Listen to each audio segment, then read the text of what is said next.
Hello my dear students, आप लोगों का इस नए वीडियो में स्वागत है। इस वीडियो में मैं आप लोगों को बताने वाला हूं कि ओसी का पेपर यानी बीए का पेपर आप लोगों को कैसे लिखना होता है। आप चाहे हिंदी मीडियम के स्टूडेंट्स हो, चाहे आप इंग्लिश मीडियम के स्टूडेंट्स हो, चाहे आप गुजराती मीडियम के स्टूडेंट हो, आप तीनों लैंग्वेज के स्टूडेंट हो, इससे कोई फर्क नहीं पड़ता। मतलब तीनों में से किसी भी लैंग्वेज के आप इस वीडियो को अच्छे से देख सकते हो और अपने आप को उस टेक्निक में ढाल सकते हो। यानी अभी आपके पास टाइम है, कल है।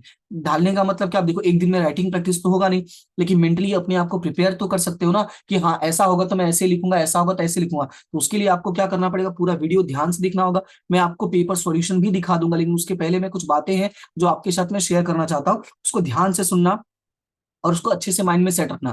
देखो बेसिकली होगा क्या, आपके पास जो टोटल सेक्शंस होते हैं, जैसे सेक्शन ए है, सेक्शन बी है, सेक्शन सी है, सेक्शन डी, ई और सेक्शन एफ। राइट, इतने सेक्शंस होते हैं आपके पास। सॉरी, ई एफ नहीं होता, एफ तो सिर्फ अकाउंट्स में होता है। इतने सेक्शंस होते हैं। तो आपका जो सेक्शन सेक्शन ए है जो, वो तो आपका एमसीक्यूज हो गया। अब एमसीक्यूज में देखो ज्यादा टाइम वेस्ट नहीं करना है आपको। आपको करना क्या वो मैं बता देता हूँ। देखो मैंने देखा जैसे बहुत सारे स्टूडेंट कहते हैं क्वेश्चन नंबर 1, फिर क्वेश्चन नंबर 1 का आंसर, ये सब आपको लिखने की जरूरत नहीं है। देखो छोटी छोटी चीजों पे अगर आप टाइम वेस्ट करोगे तो आपकी जो बड़ी चीजें उसमें प्रॉब्लम होगी। आपको ध्यान रखना है कि जितने नंबर का है उतनी ही उसको प्रेजेंटेशन दिखाओ। जैसे सेक्शन ए सॉल्व करते हो तो वहां पे लिख सकते हो question number 1, question number 2, question number 3, question number 4, इतना लिखोगे तो भी चलेगा। और साथ में आपको याद रखना है कि अगर ऑप्शन ए राइट है तो वो भी लिखो, बी राइट है तो वो भी लिखो, सी राइट है तो वो भी लिखो, डी राइट है वो भी लिखो। प्लस उसके आंसर जो है, जैसे मान लो अगर फर्स्ट का आंसर है मान लो टॉप लेवल, तो यहाँ पे लिखो टॉप लेवल, यानी हिंदी में जैसे जिसको कहते हैं उच्च स्तर। तो जो आंसर है उसका ऑप्शन भी लिखो और साथ में नाम भी लिखो। उसका रीजन क्या है, अगर मान लो कि थोड़ी बहुत आपकी राइटिंग इधर उधर हो जाती है, उनको समझ में नहीं आता, या बाय मिस्टेक आपने ये गलत लिख दिया, कई बार ऐसा देखा गया, ऐसा होता है कि बच्चे के मन में आंसर राइट होता है। मेरे साथ भी ऐसा हुआ, इसलिए मैं बता रहा हूं आपको कि मन में आंसर राइट होता है, लेकिन जब लिखने जाते हैं तो लिख कुछ और देते हैं, कॉपी पेस्ट करने के चक्कर में, यानी पेपर में से कॉपी करने के चक्कर में कुछ और लिख देते हैं। इसीलिए पहला टारगेट ये रखना कि ये एबीसी कैसे भी करके लिख लेना। इससे क्या होगा, कम से कम इसके बेसिस पे आपको नंबर मिल जाएंगे, क्योंकि बोर्ड का जो रूल है वो यही है। मैंने आपको ये क्लास में भी एक्सप्लेन किया है और इसके पहले भी मैंने कई बार एक्सप्लेन किया है कि उनका मेन टारगेट होता है कि स्टूडेंट के कैसे भी करके किसी भी कीमत पे नंबर कट नहीं करना है। अगर उसने कुछ भी लिखा है तो उसको मार्क्स दो। याद रखना ये बात कि कुछ भी लिखा है तो मार्क्स दो। कुछ भी का मतलब कुछ भी नहीं होता है कि आप गाने लिख कर आ जाओ और बोलो सर मैंने तो लिखा था तो मुझे मार्क्स नहीं मिला, ऐसा नहीं। कुछ भी का मतलब होता है रिलेटेड होना चाहिए। राइट, उनको समझ में आना चाहिए कि हाँ रिलेटेड है। अब जैसे सेक्शन बी की बात करते हैं तो सेक्शन बी में जो है वो आपका 1 मार्क्स का क्वेश्चन होता है। 1 मार्क्स का क्वेश्चन में क्या होगा, आपके 2 से 3 लाइन के मैक्स टू मैक्स आंसर होते हैं। तो कई बार इसमें डेफिनेशन पूछ लेता है जिसको हम बोलते हैं परिभाषा। तो देखो डेफिनेशन और परिभाषा में क्या होगा, अगर कोई ऑथर का पूछ लिया, ठीक है, कि इनके द्वारा बताओ कि भाई इनके द्वारा इसका आंसर क्या होगा, तो उस केस में आपका एग्जैक्ट आंसर होना जरूरी होता है। अदरवाइज अगर मान लो सिर्फ परिभाषा पूछा है, तो परिभाषा वाले केस में अगर आपने मिलता जुलता भी लिख दिया, मिलता जुलता मतलब जो बुक में आंसर लिखा है उससे उसके जैसा आंसर, यानी उसका जो कंसेप्ट है वो कंसेप्ट भी अगर आपने लिख दिया है तो भी आपको मार्क्स मिलेंगे। इसलिए उसकी चिंता बिल्कुल नहीं करना। यानी ये हो जाएगा आपका सेक्शन बी का। साथ ही साथ सेक्शन बी में आपको ईयर वाले क्वेश्चन, फुल फॉर्म वाले क्वेश्चन, ऐसे क्वेश्चंस भी याद रखने होंगे, वो आते हैं। फिर आया सेक्शन सी, डी और ई।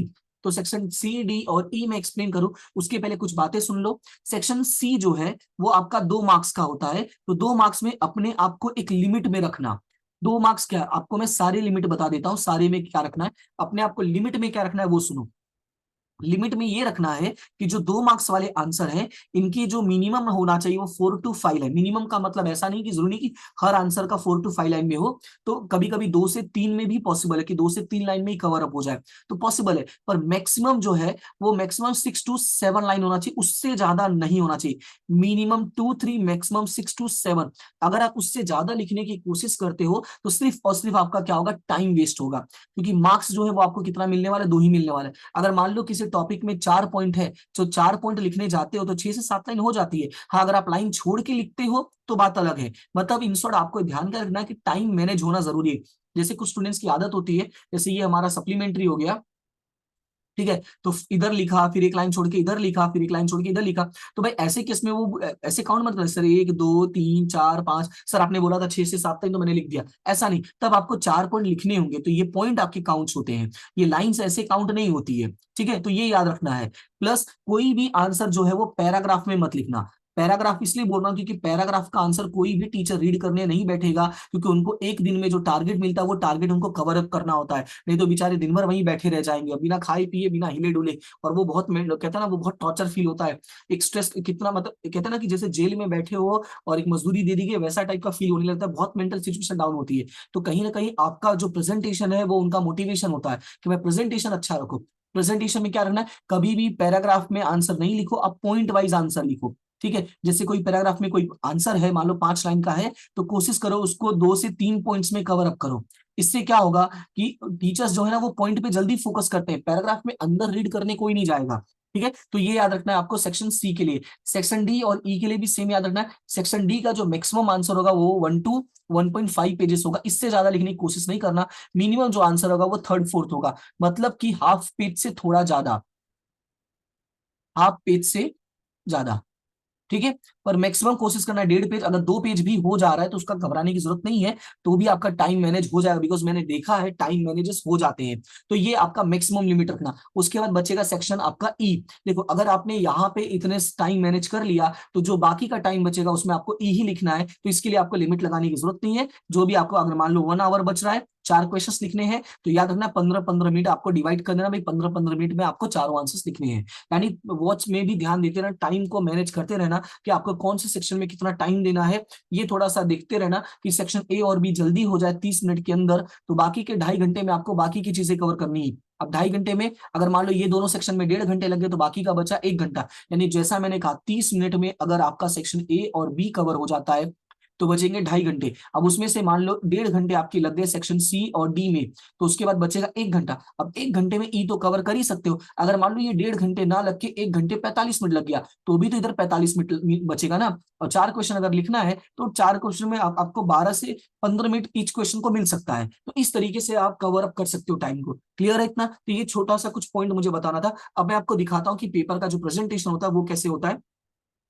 सेक्शन ए का नहीं मुझे मिला, सेक्शन बी का मुझे मिला है, तो मैं बी से ही सीधा स्टार्ट करता हूँ। यहाँ पे अगर आप देखोगे तो यहाँ पे लिखा हुआ है क्लियरली कि यहाँ पे दरेक साचा उत्तर माटे 1 गुण। इंग्लिश मीडियम की हो तो भी, हिंदी को हो तो भी, गुजराती की हो तो भी, आपको सिर्फ कंसेप्ट समझना है। ठीक है, ये आंसर आपको बोर्ड में जाके लिखना नहीं, इसलिए इसको ध्यान से सुनना। देखो, 1 मार्क्स का क्वेश्चन अगर होता है तो यहाँ पे आपको करना क्या वो सुनो। देख रहे हो 2 से 3 लाइन लिखा हुआ है, आपको याद रखना है 2 से 3 लाइन। अब देखो क्वेश्चन क्या है, पेदास मिश्रमा। पेदास मिश्र का मतलब, इसको इंग्लिश में बोलते हैं प्रोडक्शन मिक्स। क्या बोलते हैं? Production mix. और हिंदी में कहते हैं उत्पाद मिश्र। क्या बोलते हैं? उत्पाद मिश्र। इसमें क्या क्या होता है, तो कलर होता है, उसका आकार होता है, कद मतलब आकार, मतलब साइज हो गया, कलर हो गया, ये सब हो गया, उसकी पैकिंग हो, ये सारी चीजें तो ये मैंने एमसीक्यूज में एक्सप्लेन किया, तो आप उसको देख लेना। तो इसका आंसर देखो कितना लिखा, 2 से 3 लाइन में लिखा हुआ है। तो इसी तरीके से एग्जैक्ट आंसर, तो यहाँ पे थोड़ा बहुत आगे पीछे होगा तो भी वो मैनेज हो जाएगा। अब यहाँ पे देखो ये भी 2 से 3 लाइन में है। જ્યારે યોજનામાં તબક્કાવાર આગળ વધીએ ત્યારે જુઓ અને આગળ વધોનો સિદ્ધાંતો पे ये लीप एंड लूक वाला है, लीप एंड लूक वाला सिस्टम है ना, लीप एंड लूक का, तो वो वाला टॉपिक का आंसर है। तो इस तरीके से देखो, अब यहाँ पे देखो 2 ही लाइन का आंसर है। अब देखो ये फुल फॉर्म है तो फुल फॉर्म देखो, हिंदी में लिखो। याद रखना फुल फॉर्म वाले में सिचुएशन क्या होगा, अगर आप इंग्लिश में लिखते हो तो भी, हिंदी में लिखते हो तो भी आपको मार्क्स मिल जाएगा, उसका टेंशन नहीं है। अभी देखो 15 नंबर का, इसका भी देखो 2 से 3 में आंसर है। यानी अगर आप नोटिस करोगे तो जो सेक्शन सी के क्वेश्चन है, सॉरी सेक्शन बी का क्वेश्चन है, जैसा मैंने कहा कि 2 से 3 मार्क्स का, 2 से 3 लाइन का मैक्सिमम होना चाहिए, उससे ज्यादा नहीं होना चाहिए। कितने?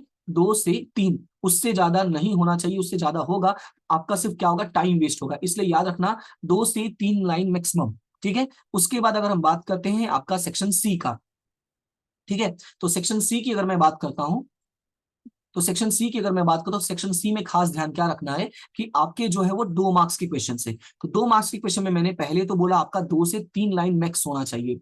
इसके अलावा फिर मैंने क्या बोला, 6 to 7 जो होना, सॉरी 2 से 3 मिनिमम होना चाहिए। और मैंने बोला 6 से 7 लाइन क्या होना चाहिए, मैक्स होना चाहिए। अब इसमें देखो 1 2 3 और ये आधा, यानी 3.5 लाइन है। अब इसमें देखो एक और क्वेश्चन है, ये देख रहे हो 1 2 3 4 5 6 7 8 9। अब उसके नीचे यहाँ पे देख रहे हो इस 7 से 8 लाइन का है, फिर इसमें भी देखो यहाँ पे 6 से 7 लाइन का है। तो कहने का मतलब कैसा है कि कभी कभी कोई क्वेश्चन ऐसा होगा जिसमें आपको ऐसा लिखना पड़ेगा, तो वैसा लिखना। लेकिन एक बात याद रखना है, आपको इस तरीके से बिल्कुल नहीं लिखना है। इस तरीके से लिखने में देखो होगा क्या, अगर आपके इसके ऊपर के सारे आंसर्स राइट है, सारे आंसर 100% राइट है तो टीचर का ध्यान तुरंत जाएगा, अदरवाइज कहीं ना कहीं वो इसको नेगेटिव ले लेगा। इसलिए याद रखना है कि आपको जब भी ऐसे आंसर्स आते हैं तो आपको पैराग्राफ वाइज लिखना, सॉरी लाइन वाइज लिखना, हेडिंग बना के। जैसे ये यहाँ से यहाँ स्टार्ट हो, यहाँ पे 6 हो रहा है ना, मतलब मान लो आपका एंडिंग हो रहा है तो ये एक लाइन हो गया। फिर यहाँ से स्टार्ट किया, ये यहाँ से यहाँ पे आपकी दूसरी लाइन होगी, तो ऐसे बनाना है, ये फर्स्ट पॉइंट, ये सेकंड पॉइंट, उसके बाद यहाँ से ये स्टार्ट है और यहाँ पे खत्म है, तो ये आपका थर्ड हो गया। उसके बाद देखो यहाँ से यहाँ पे खत्म है, ये हो गया फोर्थ हो गया। उसके बाद देखो ते तमे जुदा, ये हो गया, ये 6 हो गया, तो ये हो गया आपका पांचवा लाइन। तो अब देखो यहाँ पे कितना पॉइंट हो गया, 5 पॉइंट हो गया कि नहीं हो गया, तो आपको 5 पॉइंट हो गया है, तो उस हिसाब से आप बना के लिख सकते हो। क्लियर है इतना? इन सेम वे आपको ऐसे इस वाले में भी याद रखना, पैराग्राफ में मत करना। अब जैसे यहाँ पे भर्ती माटे ना प्राप्ति स्थानों, तो प्राप्ति स्थानों में देखो यहाँ पे लिखा है गमे ते बे आंतरिक प्राप्ति स्थानों नो एक गुण, गमे ते बाह्य प्राप्ति स्थानों माटे एक गुण। अब ध्यान से सुनना, एग्जाम में अगर ऐसा कोई टॉपिक आता है जिसमें पॉइंट्स होते हैं, ठीक है, क्या हो जिसमें पॉइंट्स होता है, तो याद रखना सबसे पहले आप पॉइंट्स लिखोगे, फिर उसके हिसाब से एक्सप्लेनेशन करोगे। जैसे कि अगर ज्यादा पॉइंट्स है तो जरूरी नहीं कि आपको हर बार पूरा पॉइंट्स लिखना ही पड़े। जैसे उसमें लिखा ना गमे ते बे आंतरिक प्राप्ति स्थान, यानी अगर आपकी 2 मार्क्स का क्वेश्चन है तो आपको यही याद रखना है, आपको 2 ही पॉइंट लिखना, दोनों को एक्सप्लेन करना है। ठीक है, और इसमें बाय मतलब वो इंटरनल और एक्सटर्नल वाला है कि जो है ना कि कहाँ से इंप्लॉइज को लेकर आ सकते हैं, तो इंटरनल फैक्टर है, आई मीन इंटरनल है, और एक एक्सटर्नल है, या एक आंतरिक प्राप्ति स्थान है और बाह्य प्राप्ति स्थान है। तो उस तरीके के आपको 2 पॉइंट ही लिखना है और दोनों का एक्सप्लेनेशन कर देना है, क्योंकि आपको उतने का ही मार्क्स मिलने वाला है। अगर आप पूरा का पूरा मान लो 5 पॉइंट है, पांचों का पांचों लिखो, फिर 2 एक्सप्लेन करो तो भी आपको 2 ही मार्क्स मिलेगा, 2 लिख के 2 एक्सप्लेन करोगे तो भी आपको 2 ही मार्क्स मिलेगा। तो इसलिए ये याद रखना है, हाँ कोई भी 2 होगा उससे कोई फर्क नहीं पड़ता है। उसके बाद यहाँ पे ये पॉइंट आ गया, और आगे लिखा देखो अन्य साचा अर्थ माटे पण गुण आपवा। अन्य साचा अर्थ माटे पण, मतलब कभी कभी ऐसा, देखो ये जो आंसर है वो एग्जैक्ट आंसर बुक का दिया गया है, ठीक है, लेकिन कभी कभी कैसा होता है कि मैंने कहा ना कि कुछ अब स्टूडेंट्स जो है वो बनाकर भी लिखते हैं अपने मन से, तो अपने मन से बनाकर भी अगर लिखा है लेकिन वो रिलेटेड आंसर है, ठीक है, रिलेटेड आंसर है, और उनको लग रहा है कि हाँ ये सच हो सकता है, ये राइट हो सकता है, तो उस केस में भी मार्क्स देना होता है। ऐसा रूल होता है, क्योंकि कहीं ना कहीं देखो स्टूडेंट ने मेहनत की है तो भाई टीचर जो है उसको मार्क्स देगा, यही उनका मेन टारगेट होता है। लेकिन ऐसा नहीं कि कुछ भी आप लिख कर आओ, रिलेटेड अगर होगा तो आपको मार्क्स मिलेगा। जरूरी नहीं कि आपको पूरे के पूरे 2 मार्क्स मिल जाए, लेकिन 1 से 1.5 मार्क्स तक जरूर मिल जाएगा। ये बात आपको याद रखना है कि अगर कोई क्वेश्चन इसका एग्जैक्ट आंसर आपको नहीं आता तो सेफ साइड चलने के लिए आप लिख के जरूर आना, ठीक है। और अगर एक्स्ट्रा क्वेश्चन भी लिख के आओगे तो भी कोई प्रॉब्लम नहीं होगा, लेकिन टाइम मैनेज को देखते रहना। उसके बाद देखो यहाँ पे भी वही है, देखो पैराग्राफ वाला है, पॉइंट आ जा रहा है, तो उसमें आपको याद रखना है, मैंने जैसे कहा वैसे ही करना, ठीक है। अब यहाँ पे देखो लिखा है उपरोक्त माथी कोई पण बे माटे पूरा गुण आपवा। अब जैसे ये है भी ब्रांडिंग नहीं लाक्षणिकताओं, यानी ब्रांडिंग का कैरेक्टरिस्टिक्स क्या है वो एक्सप्लेन करना है। तो जैसे यहाँ पे ये फर्स्ट है, ये सेकेंड, थर्ड, फोर्थ, उसके बाद ये रहा फिफ्थ, ये 6, 7, 8। अब देखो सिचुएशन कैसा है, 8 पॉइंट है टोटल, ठीक है, और 8 पॉइंट को यहाँ पे तुम्हें ऐसे लिखना 1, 2, 3, 4, ऐसे, ना कि ये पैराग्राफ में। पैराग्राफ में देखो मुझे ढूंढने में दिक्कत हो रही, तो एग्जामिनर को तो दिक्कत होगी ना, कि मेरे पास तो लैपटॉप है, मेरे पास स्क्रीन साइज ज्यादा है, लेकिन उनके पास तो क्या छोटा सा पेपर होगा, ऊपर से कंटिन्यू पेपर चेक करके उनका माइंड जो है डिस्टर्ब रहेगा। तो याद रखना इस तरीके से आपको लिखना, ना कि इस तरीके से। ये तो क्या है, सॉल्यूशन प्रोवाइड किया है कम से कम पेजेस में, इसलिए ऐसा किया हुआ है। और आगे देखो लिखा है उपरोक्त माथी कोई पण बे माटे, तो ये लाइन है ना लिख कर आती है, ये उनका जो आंसर सीट होता है ना उसमें ये लाइन लिखा रहता है। तो इसीलिए अगर इनमें से कोई भी 2 होगा तो देखो अब इस केस में क्या रखना है कि जब 2 मार्क्स का है, आपको पता है 8 पॉइंट है, तो आप कोशिश करना 4 लिख देना, क्योंकि 4 लिखोगे तो ज्यादा टाइम वेस्ट नहीं होगा। रीजन क्या है, अगर आप 4 लिख के आते हो तो वो आपका क्या हो जाएगा, सेफ साइड हो जाएगा, ठीक है। और हमें तो क्या करना है, सेफ साइड ही चलना है और मैक्सिमम से मैक्सिमम मार्क्स लाना है, इसलिए इसको याद रखना, ठीक है। तो उसके बाद भी देखो बाकी का भी क्वेश्चन सेम टू सेम है, और यहाँ पे गमे ते बे मुद्दानी समझूती माटे बे गुण। अब जैसे ये क्वेश्चन है कि यहाँ पे बाय शोषण त्रण विभाग ना વેચવામાં આવ્યું છે। अच्छा ये ग्राहक शोषण, सॉरी बाय नहीं, ग्राहक शोषण है, यानी वो कंज्यूमर है ना, कंज्यूमर एक्सप्लोटेशन। तो कंज्यूमर एक्सप्लोटेशन का जो है टोटल कितना पॉइंट है, 3 पॉइंट है, मैंने बताया था, ठीक है। कंज्यूमर जो फर्स्ट सेक्टर है उसमें है कि ग्राहकों का शोषण कैसे होता है, 3 पॉइंट है, तो आपको क्या करना है, 3 में से कोई भी 2 एक्सप्लेन करना है, लेकिन अगर आप तीनों भी एक्सप्लेन कर दोगे तो कोई दिक्कत नहीं है, 2 मार्क्स का टाइम ज्यादा वेस्ट नहीं होगा, ठीक है। तो ये हो गया, छोटे से क्वेश्चन है तो दिक्कत नहीं है। तो ये हो गया आपका सेक्शन ए, बी और सी। अब चलते हैं सेक्शन डी पे। तो यहां से स्टार्ट होता है सेक्शन डी, ये लिखा नहीं है इसमें बिकॉज उसका पेज का मुझे फोटो क्लियर नहीं मिला है। ये है आपका सेक्शन डी, क्वेश्चन नंबर 37। अब इसमें देखोगे टोटल कितना पॉइंट है, 1 2 3 4 5 6। अब ध्यान से सुनना, कभी कभी कुछ टॉपिक ऐसे होंगे जिनमें है ना हेडिंग नहीं होता है, मतलब वो हेडिंग वाला पॉइंट नहीं होगा, सीधा उसमें क्या होगा, सीधे पॉइंट्स होते हैं, मतलब अंदर का ही लिखा होता है। तो जब हेडिंग नहीं होता, सीधा पॉइंट्स लिखना होता है, तो पॉइंट्स में वो लोग क्या कंसिडर करेंगे, वो लोग कंसिडर ये करेंगे, जैसे 3 मार्क्स का है तो आप 6 पॉइंट्स लिखो, तो 6 पॉइंट लिखोगे तो क्या होगा कि 2 पॉइंट का आपको कितना मार्क्स मिलेगा, एक, यानी 1 पॉइंट का आपको कितना मार्क्स मिलेगा, 0.5। और ऐसे लिखोगे तो चेक करना आसान होगा, तो मार्क्स देना भी क्या होगा, आसान होगा। इसके अलावा अगर मान लो हेडिंग वाला पॉइंट आता है, जैसे ये देखो कि संचालन सिद्धांतों महत्व, यानी इंपॉर्टेंस ऑफ प्रिंसिपल्स मैनेजमेंट, तो इसमें देखो 1 2 3 4 5 6 है, तो पहले तो 6 के 6 पॉइंट्स लिख देना है। अब उसके बाद क्या लिखा है, एक मुद्दा ना समझूती नो एक गुण, यानी आपको कितना एक्सप्लेन करना पड़ेगा, 3। ऐसा नहीं कि 6 के 6 एक्सप्लेन करना है, आपको कितना एक्सप्लेन करना है, 3। यानी अगर 6 ही पॉइंट है, देखो 6 से ज्यादा होता है ना तो बात अलग होती है, जब 6 ही पॉइंट है तो आप कितना एक्सप्लेन कर सकते हो, 3 एक्सप्लेन करोगे तो भी आपको मार्क्स मिलेगा, तो सेफ्टी साइड पे आप 4 कर देना। ठीक है, याद रखना है जितना पॉइंट होगा उसके अकॉर्डिंग आंसर लिखना। आप खुद का एक बार सोचना, भाई 6 पॉइंट है तो 6 का 6 करने जाओगे तो बहुत पेज चला जाएगा, तो 6 में से कितना कर देना, 3 कर देना। आपको सेफ साइड चलना है तो आप कितना कर देना, 4 कर देना। तो इस तरीके का अगर स्मार्ट वर्क करोगे तो आपको मार्क्स भी मिलेगा, और प्लस आपका जो टाइम है वो भी बचेगा, यानी वेस्ट नहीं होगा, इन शॉर्ट। क्लियर है। अब जैसे ये पैराग्राफ वाला है, तो पैराग्राफ वाले के लिए मैंने क्या बोला कि आपको हेडिंग वाइज ऐसे पॉइंट्स बना के लिखना है। क्लियर है इतना। पॉइंट्स बनाने से क्या होता है, जो पेपर का कहते हैं ना अलाइनमेंट्स होता है, जैसे अभी मान लो ये पेपर है ना, ठीक है, आप ऐसे प्रॉपर लाइन बनाते हो तो वो दिखने में भी अच्छा होता है, और प्रॉपर में सारे आंसर जो है ना वो एक ही लाइन में होते हैं, तो इस तरीके का आप यूज कर सकते हो, ये सारी चीजें अच्छी लगती है देखने में। ओके, उसके बाद ये वाला आ गया, जैसे ये देखो पॉइंट लक्षण वाले आगे, पॉइंट वाला आ गया। अब पॉइंट वाले में आ गया, देखो अब यहाँ पे छोटे छोटे पॉइंट, देखो ये भी ध्यान देना है कि अगर उसका एक्सप्लेनेशन जो है वो छोटा है, ठीक है, बहुत ज्यादा नहीं है, एक एक दो दो लाइन का ही है, तो यहाँ पे वो एक्सपेक्ट करते हैं कि भाई आप सारा एक्सप्लेन करो। जैसे कि वैदिक व्यवस्था तंत्र लक्षण, वैदिक का मतलब क्या है यहाँ पे, फॉर्मल, फॉर्मल वाला का आपको ये लिखना है, लक्षण लिखना है, ठीक है, जिसको बोलते हैं औपचारिक, तो उसके आंसर्स भी क्या है, छोटे छोटे हैं। तो जब आंसर्स छोटे छोटे हैं तो आप क्या करोगे, आपको सारा एक्सप्लेन करना होगा, यानी याद रखना है कि एक्सप्लेनेशन ही अगर आपका 3 से 4 लाइन का बुक में मेंशन है, आपकी नहीं, हाँ बुक की बात कर रहा हूं, अगर बुक में 3 से 4 लाइन का मेंशन है तो आप 3 पॉइंट करो, 4 पॉइंट करो तो भी मार्क्स मिलेगा, लेकिन अगर एक एक दो दो लाइन का ही मेंशन है तो आपको पूरा एक्सप्लेन करना पड़ेगा, तो ये आपको याद रखना है। ठीक है, उसके बाद नेक्स्ट पे चलते हैं। तो उसके बाद तो वैसे ही करना है, आपका ये जो सेक्शन डी है ये पूरा इसी तरीके से है। अब जैसे देखो इसमें है, इसमें ये नाणाकीय संचालन हेतुओं, यानी कि ऑब्जेक्टिव ऑफ फाइनेंशियल मैनेजमेंट, तो उसमें 2 ही पॉइंट है, एक प्रॉफिट का होता है, एक वेल्थ मैक्सिमाइजेशन का होता है, यानी संपत्ति का होता है, एक लाभ का होता है। तो अब इसमें देखो 2 ही पॉइंट है, तो अब कहां से एक्स्ट्रा लाओगे, तो 2 ही पॉइंट को अच्छे से एक्सप्लेन करोगे, 1 पॉइंट का कितना मार्क्स मिलेगा, 1.5 मार्क्स मिलेगा, यानी 1.5। तो इस तरीके से मार्क्स का जो होता है वो एडजस्टमेंट्स वो लोग करते हैं, मार्क्स को इस तरीके से असाइन करते हैं। तो ये छोटी छोटी चीजें हैं, आपको थोड़ा ध्यान देना, पेपर में अच्छे से समझना।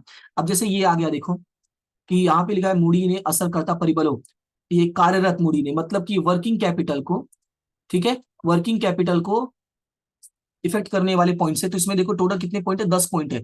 अब जब टोटल 10 पॉइंट है तो आपको 10 के 10 एक्सप्लेन नहीं करना है, देखो छोटे छोटे पॉइंट है इसके, आप बुक में देखोगे ना तो भी 1 से 2 लाइन में एक्सप्लेन है। तो जब ये 1 से 2 लाइन में एक्सप्लेन है तो वो एक्सपेक्ट क्या करते हैं, वो एक्सपेक्ट करेंगे कि कम से कम आप कितने एक्सप्लेन करो, 6 एक्सप्लेन करो, जिससे क्या होगा, वो मार्क्स आपके वो उस तरीके से डिवाइड कर देंगे। क्लियर है इतना, तो ये चीजें आपको याद रखनी है। अब देखो ये आ गया सेबी ना कार्यो, यानी फंक्शन ऑफ सेबी।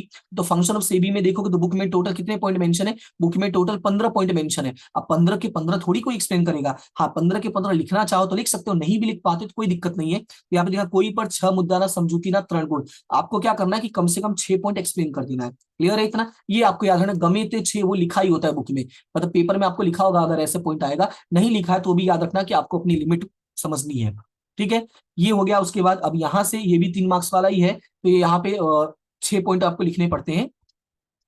ये आ गया आपका सेक्शन ई, जो 5 मार्क्स वाले होते हैं। ठीक है, सेक्शन ई कितने 5 मार्क्स वाले होते हैं, टोटल कितने क्वेश्चंस होते हैं, इसमें 4 क्वेश्चंस होते हैं। अब इसका देखो कैसे करना है, तो यहाँ पे जो फर्स्ट क्वेश्चन है वो आयोजन का अर्थ उसकी लाक्षणिकता है, यानी कि मीनिंग ऑफ प्लानिंग और उसका कैरेक्टरिस्टिक्स है। तो इसमें कैरेक्टरिस्टिक्स में देखने जाओगे तो टोटल कितना कैरेक्टरिस्टिक्स है, 11 है। अब 11 है तो कैसे होगा वो सुनो। सबसे पहले यहाँ पे पूछा क्या था क्वेश्चन में, मीनिंग, तो मीनिंग है तो आपको पहले उसका अर्थ लिखना पड़ेगा, यानी कि जो चीज पूछा है उसका अर्थ, तो अर्थ, अर्थ का ही आपको कितना मार्क्स मिल जाएगा, 1 मार्क्स मिल जाएगा।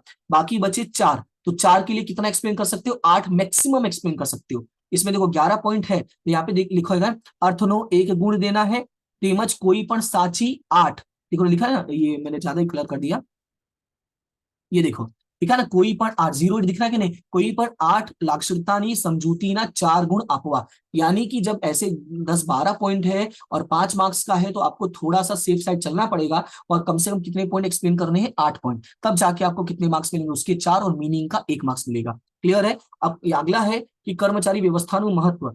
ठीक है, तो अब इसमें देखो कितने पॉइंट है, टोटल 8 पॉइंट है, तो 8 पॉइंट है तो सारे पॉइंट एक्सप्लेन कर दो कि हर पॉइंट का कितना मार्क्स मिलेगा, 1 पॉइंट। ठीक है ना, उपरोक्त दरेक मुद्दा माटे समझूती जरूरी है। ऐसे केस में आपको क्या करना है, each and every point explain करना है, और आपको कितना मार्क्स मिलेगा, 1 मार्क्स मिलेगा। क्लियर है इतना। जब 8 ही पॉइंट है तो आपको ऐसा करना पड़ेगा। नेक्स्ट है तालीम नु महत्व, जो ट्रेनिंग देते हैं उसका। अब इसमें भी देखो बुक में 8 ही पॉइंट मेंशन है, और जब बुक में 8 ही पॉइंट मेंशन है तो आपको हर पॉइंट का कितना मार्क्स मिलेगा, 1 मार्क्स मिलेगा। देखो लिखा भी है, उपरोक्त दरेक मुद्दा माटे समझूती जरूरी है। याद रखना है कि जब ज्यादा पॉइंट होते हैं और तब आपको ऐसा करना है कि 8 ही लिखना, लेकिन जब 8 ही पॉइंट है, छोटे छोटे हैं, तो पूरा का पूरा आपको लिखना पड़ेगा। अब यहाँ पे देखो 5 ही मुद्दा है, वो मास्लो वाला पॉइंट है। अब मास्लो वाले में 5 ही, तो भाई वो आपको एक्सप्लेन करना पड़ेगा, और आकृति भी आपको बनानी है, वो याद रखना है। उसके बाद यहाँ पे ग्राहकों की जवाबदारी यानी कि रिस्पॉन्सिबिलिटीज ऑफ कस्टमर, तो इसमें टोटल कितने पॉइंट है, इसमें टोटल आपके शायद 9 पॉइंट है। तो 9 पॉइंट है, तो इसमें क्या लिखा है, साचा 5 मुद्दा ना समझूती माटे ना 5 गुण। अब क्वेश्चन है सर इसमें 9 है तो 8 क्यों नहीं किया है, क्योंकि इसमें है ही 9 पॉइंट, और इसके जो एक्सप्लेनेशन है वो बड़े बड़े हैं, तो अगर एक्सप्लेनेशन बड़ी बड़े हैं तो आपको क्या करना है, आपको 5 का ही लिखना है। क्लियर है इतना। तो इस तरीके से आपका जो है ओसी का पूरा पेपर का प्रेजेंटेशन करना होगा। इसमें आप देखोगे तो बाकी का भी इसी तरीके से है। तो आई होप कि आपको समझ में आ गया होगा कि ओसी का जो पेपर प्रेजेंटेशन है वो आपको कैसे करना है।